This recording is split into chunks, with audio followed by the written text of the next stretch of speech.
We will start with Professor Frances Kostarelos from the Governor State University at Illinois, USA. She will talk about the following topic: farming, foodways, and cultural heritage among Orthodox Christians in a rural Greek community. Dr. Kostarelos lives in the US, but her roots are from Greece, near Nafplio, and she spends a lot of time there, near the rural communities. But let's hear from her.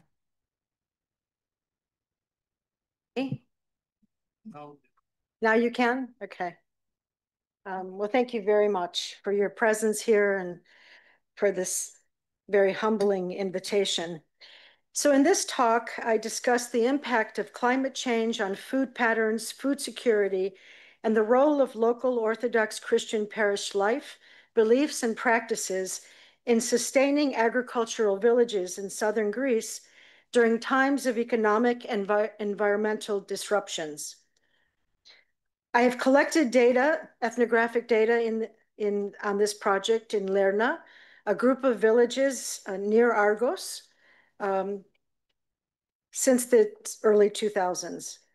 My research and interpretation of ethnographic data are informed by symbolic anthropology, the American Anthropological Statement on Climate Change, which was published in 2015, and in my work alongside environmental biology and political and justice studies faculty at Governor State University to create curricula for undergraduate and graduate students in environmental studies. In my work, I apply a holistic and dialectical model for conducting ethnographic research that directs attention to the shared beliefs and practices concerning farming and faith as they articulate with wider political and economic contingencies and environmental constraints and possibilities.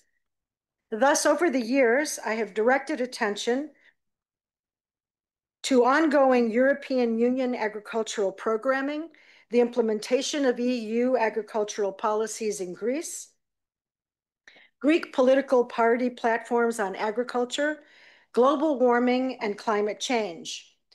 However, the emphasis in this inquiry is on the agency, labor, and contribution of Greek farmers who are seeking to sustain their way of life, as they meet the challenges of farming to provide and secure food and eating habits that are preferred by local people in this contemporary period marked by global warming and economic austerity that are undercutting the life chances of Greek individuals, families, and communities. I would like to start with a couple of points from the American Anthropology Statement on Climate, which was published in 2015. Climate change is a present reality that alters our physical environment and impacts human cultures around the globe. Climate change is not a crisis of the distant future or a myth. It affects us now, at home, and abroad. Specific human actions and choices drive climate change by emphasizing fossil fuel and the primary energy source creating a culture of consumerism and favoring land use practices that undermine ecological resilience. Anthropologists recognize that humanity's actions and cultures are now the most important causes of this dramatic environmental changes that we've seen in the last 100 years. We consider this period the Anthropocene. So since 2015, as an anthropologist, this has been and this is just a small fragment from a much wider statement, which I cite in the work and I'll be happy to share with you. So in this talk, I discuss Orthodox Christianity practiced in Lerna within the framework of multicultural agriculture that views farming beyond commodity production and food security concerns to include consideration of local understanding and exegesis of stewardship and heritage articulated in farming practices and agricultural communities. And eventually my argument here is in the case of Lerna, the Orthodox Church is woven into that very fabric. As an anthropologist who studies religion, it has been my practice to engage theologians. And in the case of a setting where the Orthodox Church is pervasive, there's an abundance of theological discourse that my colleague here and your colleagues have generated. So the theology is there, the churches are there. But I also want to share with you that a book by Derek Lemons that talks about theologically engaged anthropology. And in his book, he says, what can theology contribute to cultural anthropology without forgetting to ask the equally important question, what can anthropology contribute to theology? So my hope is I have something to contribute to theology. So in the light of symbolic anthropology and multifunctional theory, I will argue that the Orthodox parishes in rural Greece have the potential to play a role in climate resilience and sustaining rural communities, which is essential for local and national food security. Now, in this account, I use the definition of food security that's published in the 2019 Intergovernmental Panel on Climate Change. Food security is a situation when all people at all times have physical, social, and economic access to sufficient, safe, nutritious food that meets their dietary needs, but also their food preferences. And I want to emphasize this idea of food preferences. I'll conclude this talk with an argument for the need for a public theological discourse and engagement to enliven and communicate the meanings inherent in Orthodox theology for the purpose of cultivating individual and collective ecological consciousness that will give way to curiosity, concern, imagination, knowledge, and action among people to build sustainable communities, rural communities. Now, a little bit about the field site. The Argolis ecosystem allows local people to practice horticulture, foraging, animal husbandry to produce food for subsistence. Aegean Strategies, a collection of articles edited by Nick Cardoulias and Mark Schutz, includes a chapter discussing the 5,000-year history of land use and abuse in the Argolid that speaks to the carrying capacity of the land. The archaeological sites of Mycenae and Tirana are also in the Argolis and a testament to longstanding agricultural pastoral practices, and they're also UNESCO sites. The landscape presently includes olives, citrus, peach, apricots. Small-scale horticulture produces vegetables that are largely consumed within Lerna, throughout Argos, and in the neighboring Arcadia. Orthodox churches and chapels abound in Lerna and throughout the landscape. On the landscape visibly and hidden, there are just numerous chapels. And although they're off-site, they're very much in the consciousness and life of the village. So these chapels really have to be considered, I think, in a study like this. So in my early field work in Lerna, I focused on the use of pesticides and herbicides among farmers. At the time, I was struck by the indiscriminate use of chemicals from local feed stores with no instruction for the safety of individuals who were handling the products or concern for polluting the soil and groundwater. In my early conversations with farmers, I learned that they mostly relied on their experiences working the farm and exchange of information among other farmers to inform their practices. I learned that farmers, farm family, and households played a critical role in securing food and sustaining foodways that were satisfying to local people, and satisfying meant also their appetite for orthodoxy, for following Sarakosti, for following certain practices. It became clear to me that the use of chemicals was a response to pressures to meet the growing need to earn cash, to secure materials needed to farm, and to maintain highly priced households, land, and village life. This past January and February, Greek farmers protested in the public squares, including Syntagma Square in Athens, to voice the challenges they face under economic austerity: the loss of arable land, livestock, crops, farm structures, economic equipment, I'm sorry, farm equipment and structures. And we saw this very visibly here with Storm Daniel, as Eminence just mentioned. Climate impacts have been compounded during the period of my research by delayed subsidies, reduced subsidies to restore the damages that's needed. In response to the farmers who were in the square, and I don't know if you saw some of this, some of you who may have been in Greece, choris emas tithafas, the farmers were saying, right? Okay, well, might be some truth to that, I think. But in response to that, Prime Minister Kyriakos Mitsotakis in Parliament during that period said there are no funds, insufficient funds, but I am counting on exports and tourism to improve and support Greek agriculture and farmers. Now, Greece hosted 29 million tourists last year and expects a record-breaking 30 million this year. How is the Greek farmer going to secure food for the people who live in Greece and 30 million guests without adequate arable land, water, and support from the government to drain fields, restore structures, etc.?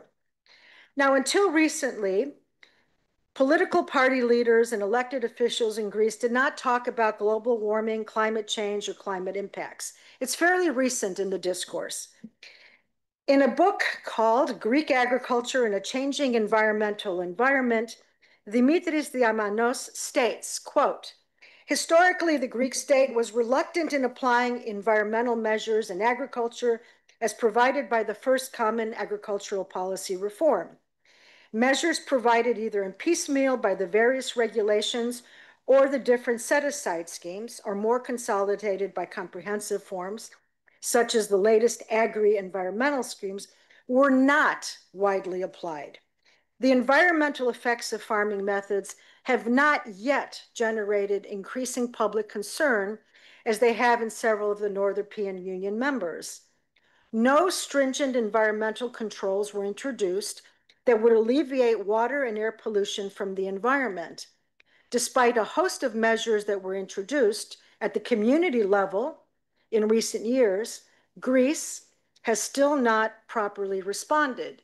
Now, that's circa 1998, and I can tell you from my updates on this material, this statement is actually still relevant. While farmers did not speak about global warming and climate impacts, they have been in recent years subjected to extreme heat waves lasting for several days, water shortages, damaging rains, dust storms, and threats of wildfire and flooding. My field observations have been sustained or are sustained by the European State of the Climate issued by Copernicus this year. Globally, 2024 was the warmest year on record. The report also states that the last 5-year average of 1.3 was 1.3.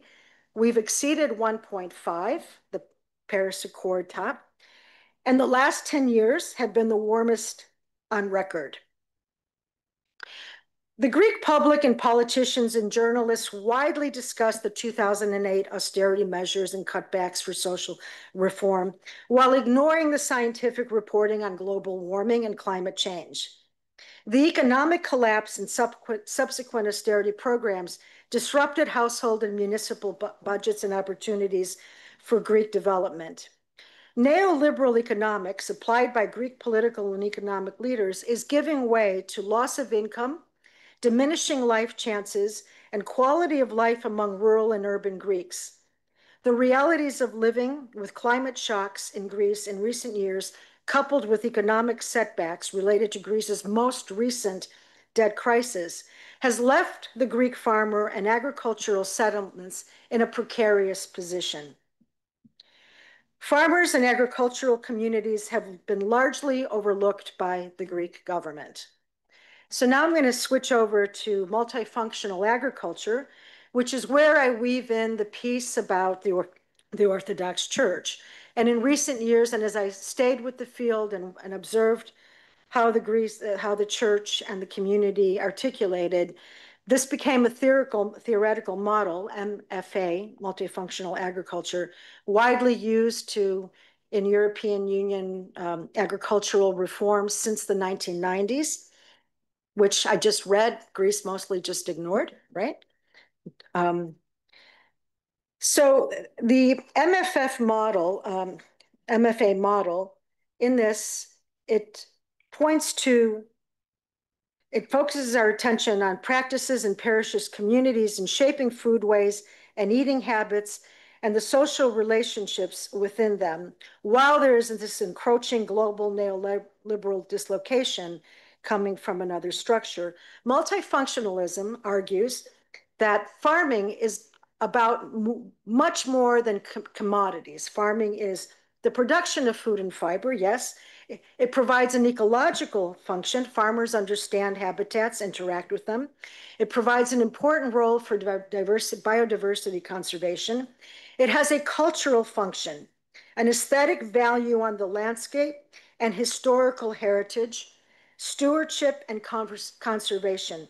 And it is this point I want to stress is vital. This is where the Orthodox Church comes in. It's on the landscape. It's part of the heritage. And these farmers are providing not just conservation, but also stewardship of these physical structures. Multifunctional also argues that farmers have a role in sustaining rural areas for social and economic viability, providing recreation for walking, open space, and water storage. Moreover, multifunctional agriculture includes local farmers informing local, regional, and national agricultural policy. It strips away at the top down, which is the case that we have now. So the formation of governance on farming and farming policy, there's shared governance in this model. In the case of Lerna, the cultural function of local villages is articulated in the dialectical relationship between their Orthodox Christian identity and their labor to produce food for local people. In this capacity, farmers are stewards of heritage embodied in the Orthodox Church and woven into the very fabric of everyday life. Now, heritage, as constructed by MFA theory and cultural anthropologist, is in the tangibles and intangibles. Chris, can you give me a hand here? Do you mind? I'm going to pass a couple of data artifacts from my fieldwork. And for those of you who don't read Greek, I apologize, but I'll explain them. You could just distribute them for me. Just let everybody just take a look. Applied anthropologists like people to touch things. Okay. So what is heritage for us? Tangible and intangible. It is explicit and implicit. It is found in foods prepared during periods of fasting and feasting. It is in the olive oil in the home and lovingly presented at the altar for a baptism or for other purposes in the church. It is in the stately iconography found throughout Lerna's churches. It is in the flower beds and the locally grown flowers on display in Lerna's churches. It is in the outfits worn by toddlers, proudly brought to church on Sunday mornings by parents, grandparents, godparents, and friends for Holy Communion. Heritage is in the crosses and in the blue and white bow ties worn by children who during the liturgy are wonderstruck, restless, and almost always joyful to reach for the share of the bread the priest distributes at the end of the liturgy. Multifunctional theory directs our attention to the heritage encoded in recipes needed to meet the religious and cultural expectations of the people. And what I'm passing around is a recipe for koliva, and theologians in the room can explain what that is better than I. But basically, this is my neighbor's recipe, and try having a memorial service without koliva. And the interesting thing here is she enumerates the ingredients that are needed, but as you read the recipe, and this is where Bordeaux's habitas comes in, she writes a hufta, mia hufta. Toratine hufta, repetia. Who wants to interpret hufta? A handful, right? And what Bordeaux says, it's the hand. It's in the body. It's memorized. And that woman knows, and she did me a favor. And I want you to pay attention to how she wrote it out and what it's written in, because as an anthropologist, that's data. And that's heritage. So it's not Mycenae and Tirana, and as wonderful as that is, for our purposes and for the Anthropocene analysis, it's in what's in the Hufta and the knowledge and the skill. The other one is the Artocracia. And I love that photo because of the hand. I don't show her face, but her hand skillfully cuts the arto and distributes it. That's a skill. Not to mention the recipe for the Artocracia, who makes it, the incredibly beautiful and complex liturgy before it's presented to the people. So that's what multicultural, multifunctional theory wants us to look at, that everyday stuff. So when Greek people get together and talk about food, it's about flavor, taste, freshness, sourcing, preparation, setting the table, arranging the chairs, and seating the people that matter. These things matter. And it's about the social relationships and the meanings that are constructed. I remember one farmer who said, we're not looking for profits here, and who was protesting, θέλουμε μία αξιοπρεπής ζωή. So Want some dignity in living. Is here, I think. This is what I'm arguing. So let me conclude. I'm concluding now. I have a proposal, dear theologians. Let's work together to align this wonderful theology that you've worked out, these practices that are in our church, right? I mean, this, the flower beds and the roses, but the ability to gently toss the rose on the icon, that's kleronomia. That's from this perspective. So what can we do to align climate science and social science, to align this with the theological ideas, the complex theological, forgive me, but at times, sometimes elite.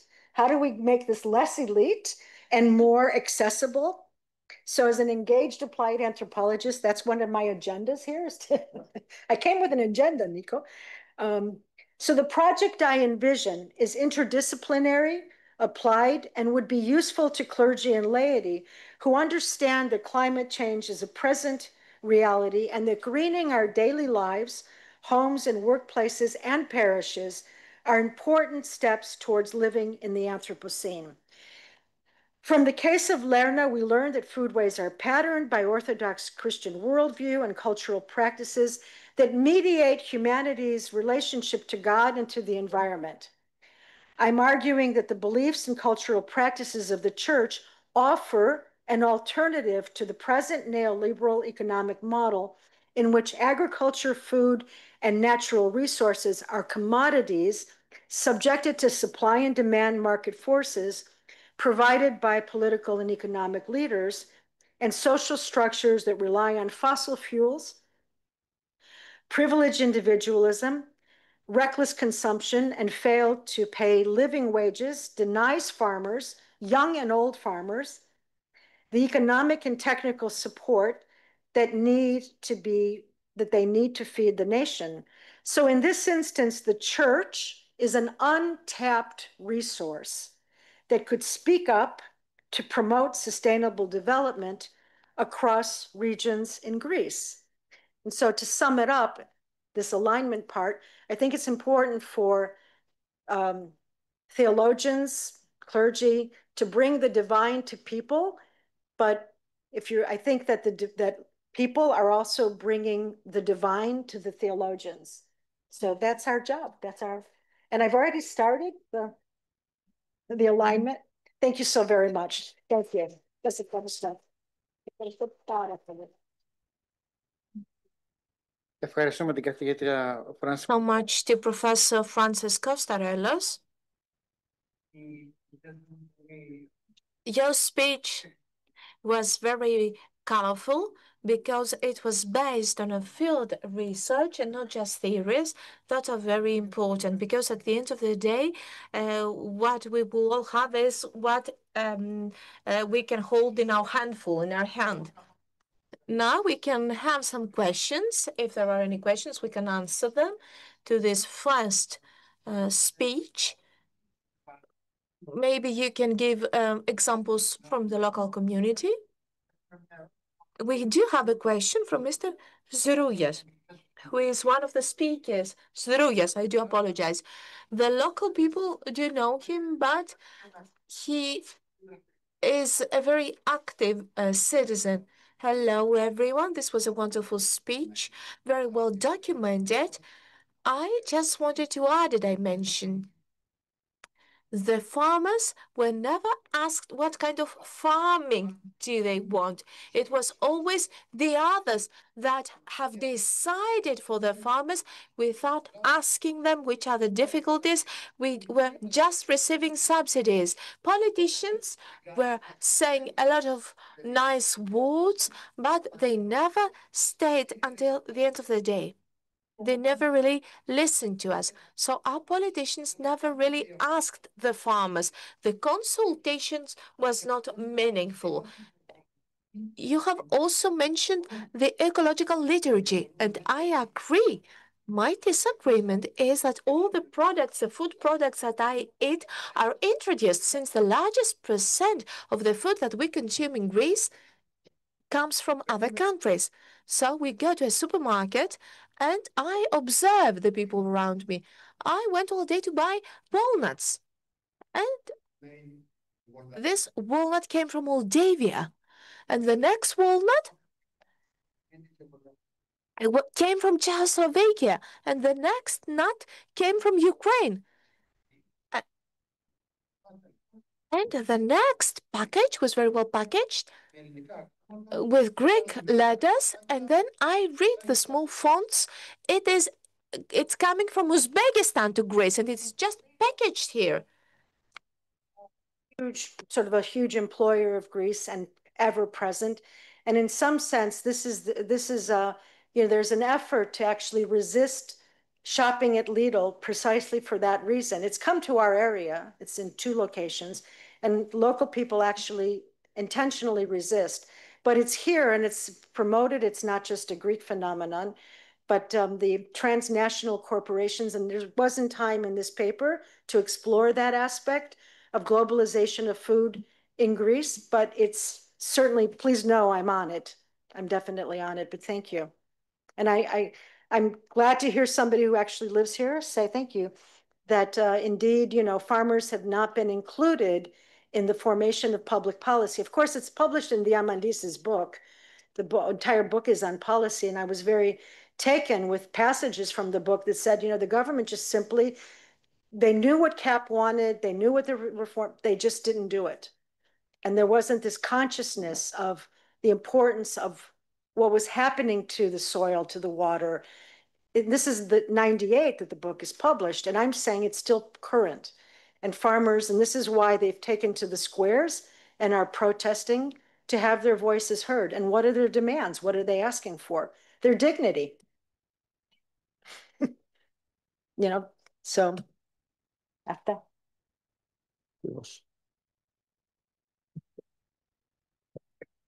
Ευχαριστούμε. Chris, ο επόμενος. Thank you. Just wait for the microphone. Thank you very much for this paper. I love what you said at the end, that people can also bring the divine to the theologians. And I'm glad you said that. So my question is, what ways do you think the theology can become less theology, not just the church, but both theology and the church, become less elitist and really reconnect with the lived reality of the people? Not just in their daily and weekly and ecclesial life, but with these hardships, as we heard about what's going on in supermarkets and their protests. Like, how can theology do better at becoming less elitist? I think that it would be useful if trained theologians were willing to produce works that were informed, theologically informed, but accessible, and readable. And also, we have mentioned that the wonderful piece that you did with your colleague, having the title again of the Orthodox Church takes on the environmentor. Oh, okay, the book. The book, yeah. With Yes, that one. That's a wonderful piece, for example, that one could envision a study guide to, an applied sort of study guide companion, accessible to parishes and parish life, and have it be like a topic of conversation. I mean, I think there have to be some intentional steps, but I also think, and what I've started here, and I'll share it with you later, is an alignment of, and kind of some of this I've picked up from you and Tony and, sorry, Your Grace, Your Eminence, you, forgive me. But I mean, we talk about living in the Anthropocene, right?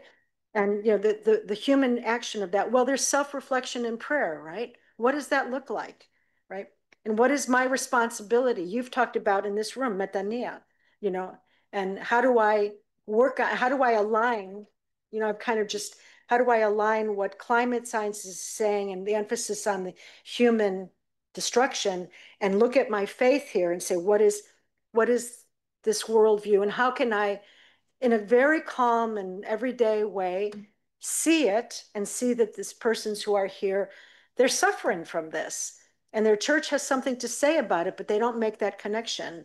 And it's opportunities, I think, intentional opportunities to create works and that are reachable, that can be reached, that accessible. I mean, I struggle with reading theology. I mean, for the life of me, so I'm like, what was this just now? But I work through it because I want to be theologically engaged, but I want more than this, is to lift this off the page, and ask ourselves, how does our Orthodox theology, what does it teach about overreach, overusing environmental natural resources, and have that conversation with the farmer, who does go to church and even has, is not, I mean, who knows, is preparing the barley, is preparing the pomegranate that you need for the koliva, the raisins that you need for the koliva. Who are those people, and why, if theologians why is there this disconnect? And the government is a whole nother matter. We want to feed 30 million tourists. Yay. How are we going to do that? Who want the Greek flavor? Well, they're not going to get the Greek flavor. They're just not. It's fraud. Because you can't.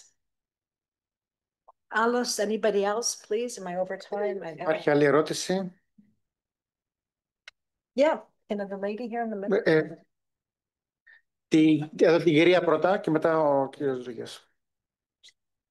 Δεν είναι ακριβώς ερώτηση, είναι ένα σχόλιο. It's not a question. This is more of a remark, of a comment related to the previous question. There are two ways through which the church and theology could come closer to the everyday life, become less elitist. First is that without a single unified voice where injustice takes place, for example, in Manolada, in Ilia, where we have not Greek farmers that also have their own problems, but we have people that work in a slavery status. They don't know when they will receive the wages. We all know this phenomenon, but we do not really care. We do not mention about those worst cases of injustice. So, and the second is, which is not only related to theology and the church, but more generally to the people that resist to climate change. In Greece, we don't have yet a narrative that could convince people about the best possible way to eat. There is the rule of 100 kilometers, that it is absurd to eat food that is produced on the other side of the Pacific Ocean. We cannot eat all year round avocado, but nobody is offering this narrative in Greece. And church, in my opinion, and theology should find a narrative on what is reasonable to eat. Where does our food come from, for example? Or be explored further by my colleague, Professor Durant, and His Eminence. And it's definitely thematically there. I will say on the labor issue, in the interest of time, labor is an enormous problem, and there's been tremendous exploitation.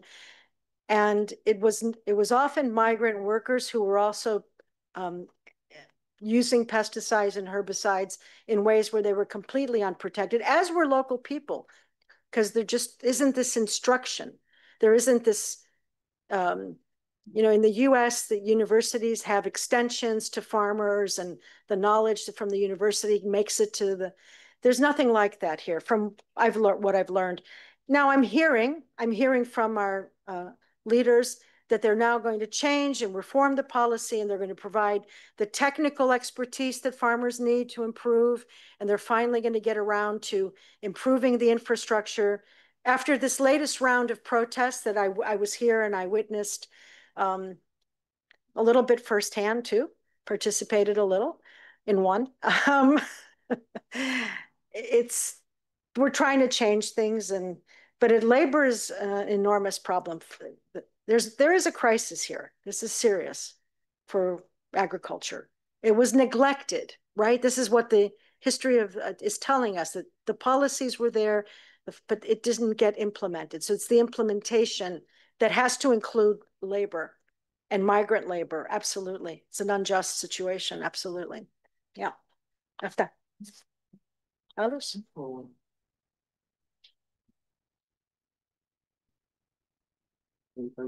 Μας λέτε εκπληκτικά πράγματα τα οποία μας δίνετε τροφή για σκέψη. Lots of interesting things, food for thought. So when it comes to how the farming population, the farmers are connected to the church and theology, is something, this connection that we have lost. Earlier, this connection was very simple.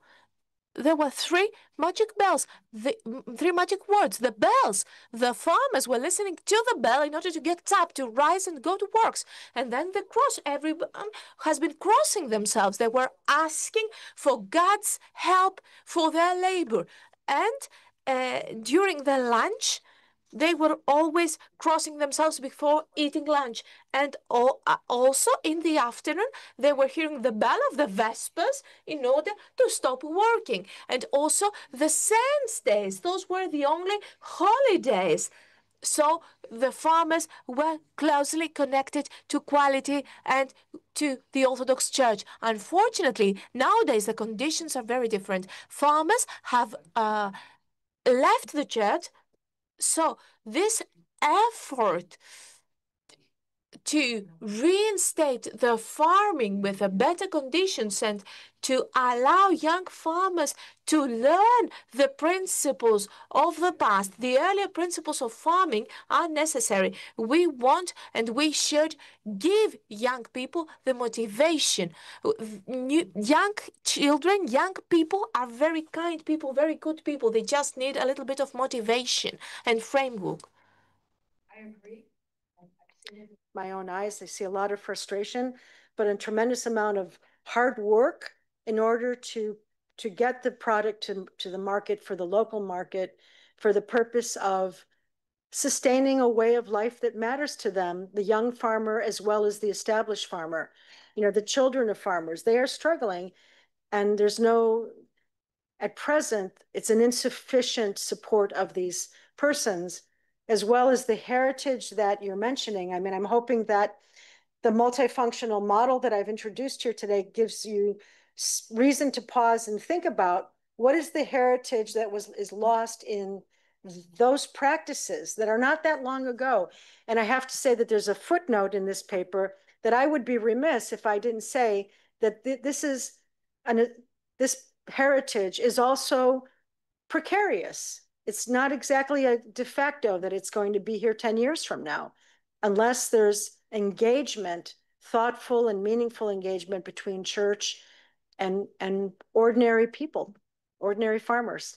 It's just who are indeed bringing the divine to the church.